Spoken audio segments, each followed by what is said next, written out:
பாத்திமா, நீ எப்படி இங்க வந்த? பாட்டி ஆபத்துல இருக்காங்கன்னு பேப்பர்ல போட்டிருந்துச்சு, அதான் கிளம்பி வந்தேன். பாத்திமா, நீ மட்டும் தான் வந்திருக்கியா? மேரி வரலையா? மேரிய பத்தி எனக்கு எதுவுமே தெரியலம்மா. நான் தான் நியூஸ் பேப்பர்ல விளம்பரத்தை பார்த்து பதறி போய் ஓடி வந்தேன். இந்த விளம்பரம் உன் கண்ணில் பட்டிருக்கு. ஆனா உண்மையிலேயே யார் கண்ணில் படணும்னு நினைச்சோமோ அவ கண்ணில் படாம போயிடுச்சு. அம்மா, நீங்க கவலைப்படாதீங்கம்மா, கண்டிப்பா மேரி வருவா. மேரி, பேப்பர்ல போட்டிருக்கிற எல்லாமே உண்மைதான். பாட்டிக்கு அடிபட்டிருக்கு. பாட்டி இப்ப ஹாஸ்பிட்டல்ல தான் அட்மிட் பண்ணிருக்காங்க. அதுவும் ரொம்ப ஆபத்தான கட்டத்துல இருக்காங்க. நான் உடனே கிளம்புறேன். பூவரசு தாமரை கிட்ட விவரத்தை சொல்லிடு. நான் இப்ப இருக்கிற மனநிலைமையில அவங்க கிட்ட எல்லாம் சொல்லிட்டு இருக்க முடியாது. அக்கா, அந்த ஆல்பர்ட் பீட்ரால ஏதாவது பிரச்சனைனா எங்க கிட்ட சொல்லுங்க அக்கா. நாங்க உடனே கிளம்பி அங்க வந்துடுறோம். சரி, நான் கிளம்புறேன். அம்மா, மேரி, மேரி, மேரி, செல்லமே எங்கடி போயிட்டு இத்தனை நாளா? அம்மா, பாட்டி, பாட்டி, எந்திரிங்க பாட்டி. நான் உங்க மேரி வந்திருக்கேன் பாட்டி. எங்களை எல்லாம் விட்டுட்டு போறதுக்கு உனக்கு எப்படிமா மனசு வந்துச்சு? அதான் வந்துட்டேல பாட்டி. இனிமே நான் உங்களை விட்டுட்டு எங்கேயுமே போக மாட்டேன் பாட்டி. செல்லமே. அடடே, பாட்டி கண்ணு முழிச்சிட்டாங்க. டாக்டர், அவங்க செல்ல பேத்தி வந்திருக்கால, அவளோட குரலை கேட்ட உடனே அவங்க கண்ணு முழிச்சிட்டாங்க. ஓ, இதான் பேரம்பேத்திகளோட பலமே. மேரி, உங்க பாட்டி ரொம்ப நல்லா இருக்காங்க. அவங்கள வீட்டுக்கு கூட்டிட்டு போய் கொஞ்சம் கூட இருந்து பாத்துக்குங்க. நீங்க தான் அவங்க source of energy, life booster. சரியா? கண்டிப்பா நான் என் பாட்டியை பத்திரமா பாத்துக்குவேன். நல்லா டாக்டர். பாத்துக்கங்கம்மா. மிஸ்டர் பீட்டர், அவங்க மேரி இல்ல, எங்க அண்ணி கோகிலா. பாட்டி தலையில அடிபட்டு சுயநினைவு இல்லாம இருக்காங்கன்னு ஃபாத்திமா ஃபோன் பண்ணி சொன்னாங்க.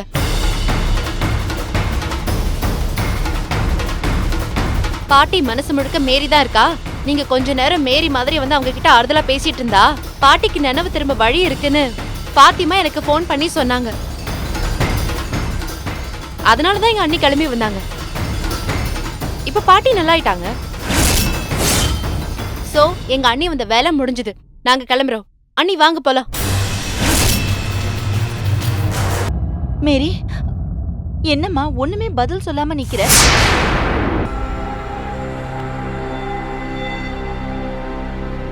மா, என்ன மன்னிச்சுக்கோங்க.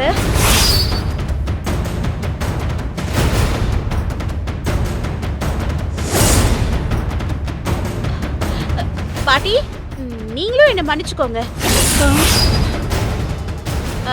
தோ இங்க நிக்கிட்டே ஃபாத்திமா பொண்ணு. இதுதான் கொஞ்ச நேரம் வந்து மேரி மாதிரி நடிச்சுட்டு போங்கன்னு சொல்லி என்ன கூப்பிட்டுச்சு. நல்ல விஷயம் தானே செய்ய போறோம். ஒரு உயிரை தானே காப்பாற்ற போறோம்னு சொல்லி நானும் கிளம்பி வந்துட்டேன். ஃபாத்திமா நம்மள மாதிரி இந்த பாட்டியும் சரியாயிட்டாங்க. இதோட என் வேலை முடிஞ்சு போச்சு. நான் கிளம்புறேன். இல்ல இல்ல, இது பொய் பித்தலாட்டம். எல்லாரும் சேர்ந்து நாடகம் போடுறாங்க. அடி, இவன் நம்ம மேரி தான். உங்க பொண்ணு உங்களுக்கு தெரியலையா?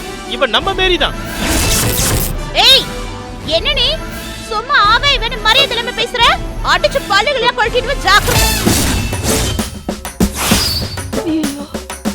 நான் கோகிலா, பூவரசோட பொண்டாட்டி. ஏதோ ஒரு வயசான அம்மா உயிருக்காக போராடிட்டு இருக்காங்க. நம்மளால செய்ய முடிஞ்ச உதவியை செய்யலான்னு வந்தா நீ என்னமோ அவ இவங்கற? மரியாதை கெட்டுப்படு, ஜாக்கிரதை.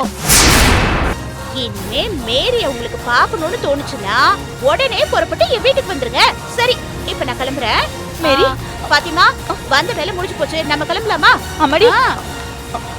அப்போ நீ மேரி இல்லையா? உன் பேச்சு எல்லாமே வேற மாதிரி தான் இருக்கு. ஆனா நீ அப்படியே என் பொண்ணு மாதிரியே இருக்கமா. ரொம்ப தேங்க்ஸ் தாமரை. நானும் ஒரு நிமிஷம் உணர்ச்சி வசப்பட்டு மேரின்னு போய் நின்னுட்டேன். அப்புறம்தான் இந்த பீட்டர் ஆல்பர்ட்ங்கிற ஆபத்து இருக்குங்கிறதே எனக்கு புரிஞ்சது. நல்ல வேளை சரியான சமயத்துக்கு வந்து நீ என்னை காப்பாத்திட்ட. இல்லைன்னா முட்டாள்தனமா அவங்க வலையில மாட்டிக்கிட்டு அவஸ்தைப்பட்டிருப்பேன். கண்டிப்பா இவன் நம்ம மேரி இல்லப்பா, இவன் அந்த கோகிலாவே தான். பாட்டி, பாட்டிக்கு என்னாச்சு? அவங்க இப்போ என்ன பண்ணிட்டு இருக்காங்க? பாட்டிக்கு சுயநினைவே இல்லப்பா. நம்ம பாபா ஹாஸ்பிடல்ல தான் சேர்த்து இருக்கேன். ஆண்டி, நீங்க அங்கேயே இருங்க. நான்